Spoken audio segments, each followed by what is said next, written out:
دا ورو سوال کړی دی چې د روجې په دوران کې خوشبو استعمالول جایز دی او که نه؟ الجواب بالکل جایز دی. خوشبو استعمالول جایز دی، که هغه د ورځې په اولنۍ حصه کې او که هغه په اخرنۍ حصه کې، او که دا خوشبو هر قسمه وي، که دا لوګی بخوري او که دا تیل او که هر څنګه وي.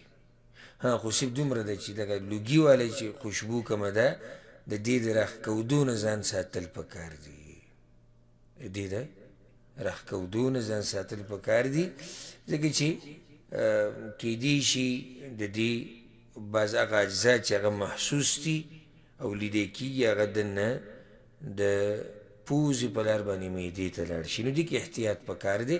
نور هر قسمه خوشبو استعمالول او بینول داسې دي جایز دي.